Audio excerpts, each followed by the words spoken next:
I'm making this video for other people who binge watch, like I do often, videos on narcissists, narcissism, malignant narcissism. In my case, it's more specifically relevant would be parental narcissists. And I wanted to just put out a few ideas for you to consider. When you are a victim of a narcissistic parent or whatever, a narcissist, think of yourself at that time. Were you a perfect person? Were you an angel? Were you holy? Were you godly? And chances are you weren't. So you were victimized. You were basically being chastised by God through the people around you. And if your eyes are now being opened to that fact, it's probably because you are now getting in line with God, and God is now revealing to you who your tormentors are, or taking the tormentors out of your life, or at least giving you the opportunity to take them out of your life. And I just want to point out a few things that Jesus talked about. Look, Jesus is the one who came and basically opened everybody's eyes to the invisible world that is surrounding us. I mean, he was casting out demons from people left and right, so that means there are people walking around with demons. Now, nothing's changed. That's still the way it is. And I just want to point out in Matthew 12 and Mark 3, Jesus basically described how Satan's kingdom operates. And his kingdom operates through demonic possession. In other words, Satan's kingdom is made up of his fallen angels, and his fallen angels can't do anything except through people. So they act upon people's thoughts, minds. They are inside people, especially your most malignant narcissists. So if I just want you to look at Matthew 12, when Jesus was casting out demons, and he was accused by the Pharisees, where they said, this man, Jesus, drives out demons only by and with the help of Beelzebub, the prince of demons. And Jesus said, if Satan drives out Satan, he has become divided against himself and disunified. How then will his kingdom last or continue to stand? So he basically very simply pointed out the fact that Satan's kingdom depends on demon-possessed people. That's why we have the things in the world that bring misery. It's the demons acting upon other human beings. Demons don't do anything independent of themselves. They can't. But they do work they work on the minds of people, or they're inside people. And they probably, at one point, you had some inside you, or at least acting upon you. And there's another parable that Jesus talked about where he said,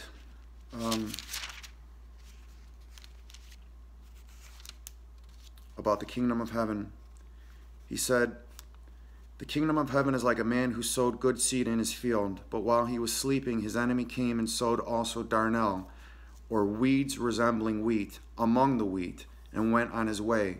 So when the plant sprouted and formed grain, the darnel, or weeds, appeared also. And the servants of the owner came to him and said, Sir, did you not sow good seed in your field? And how does it have darnel shoots in it? He replied to them, An enemy has done this. The servants said to him, Then do you want us to go and weed them out? But he said, No, lest in gathering the wild weeds resembling wheat, you root up the true wheat along with it. Let them grow together until the harvest, and at harvest time I will say to the reapers, Gather the darnel first and bind it in bundles to be burned, but gather the wheat into my granary. And Jesus says in Matthew 13:38, The darnel is the children of the evil one. So we know that Satan didn't create evil people. God is the only one who created. God created Satan. So the only thing that the enemy could do would not be to create evil people, but to put evil demons into those people. So that's why looking at, you have the weeds, the darnel resembles the wheat. You can't tell the two apart just by looking at them. One is good, the children of God, and then the other is evil, the children of the evil one. So you are dealing with demons when you're dealing with malignant narcissists.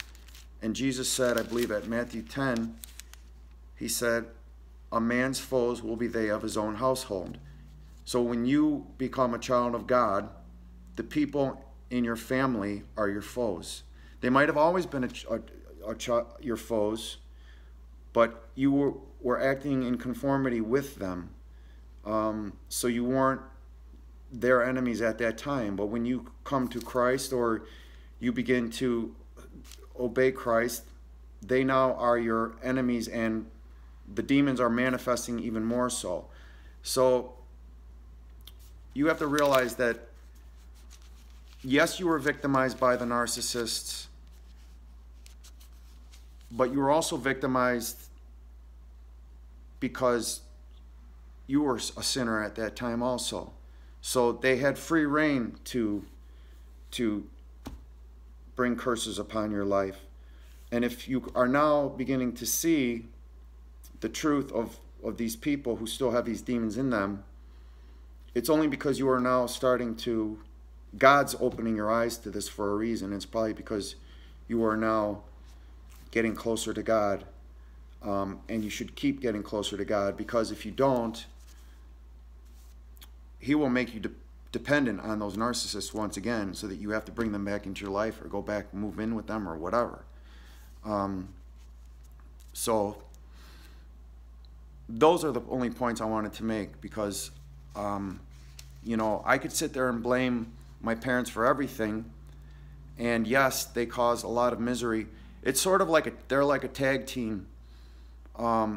They create the misery so that Satan can then move in and make you become self-destructive. Maybe you might say, you know, because you identify so much with your family, and when you take that abuse from your own parents, you're more apt to do something, maybe to hurt other people or to hurt yourself, take drugs,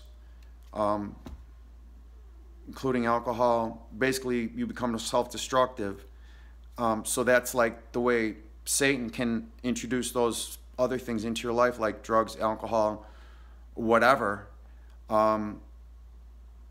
after the people in your life, like your parents, or whatever narcissists are in your life, create those conditions where you're in a mental state where you're willing to sin. So, you know, you can't just blame everything on your parents, because you have to think back and think, well, you know, were they there when I, whatever, took that drug, or when I cheated on my girlfriend, or when I did this, or when I did that? No, they weren't.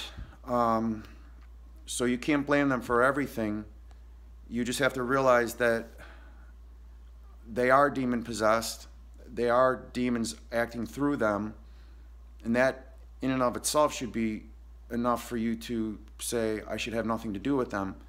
When they're sweet-talking you, love-bombing you, hoovering you, trying to get you back.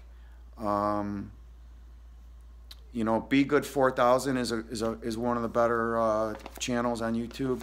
SMAKINTOSH, he's another guy who are great, because they understand, they're believers, and they understand that all the truths about these malignant narcissists are found in the spiritual revelations that Christ revealed through the gospel. So that's about all I wanted to say. as food for thought, the only other thing I wanted to say was that Jesus also said that, like, look, now when you are now getting closer to God, if you're battling drugs, alcohol, whatever, self-destructive behavior, Jesus did talk about the blind leading the blind, and he was talking about don't listen to the Pharisees, they're the blind leading the blind. But he also used that when he's talking about a new convert trying to go out and lecture to other people. So at Luke 6:39, it says, he further told them a proverb. Can a blind man guide and direct a blind man? Will they not both stumble into a ditch or a hole in the ground? See, he's not talking about Pharisees. He's not talking about, you know, the doctrines of men that, or doctrines of demons or anything that are, you know, being put out by these religious, so-called religious leaders. He's talking about, like, when you're new to Christ, and let's say it says a pupil is not superior to his teacher, but everyone, when he is completely trained, readjusted, restored, set to rights, and perfected, will be like his teacher. Then he says, why do you see the speck that is in your brother's eye, but do not notice or consider the beam of timber that is in your own eye? Or how can you say to your brother, allow me to take out the speck that is in your eye, when you yourself do not see the beam that is in your own eye? You actor, pretender, hypocrite. First take the beam out of your own eye, and then you will see clearly to take out the speck that is in your brother's eye. Then he says, for there is no good tree that bears decayed fruit, nor on the other hand does a decayed tree bear good fruit. Each tree is known and identified by its own fruit. So just early on with me, you know, I had to, first thing God told me was, you can't take drugs, you can't, alcohol and drugs, these are a sin, and I didn't realize that. And it said because it makes you unproductive, and that's why God, the devil tempts us with these things so we become unproductive and we go to hell. Well, you think, why would I go to hell for being unproductive?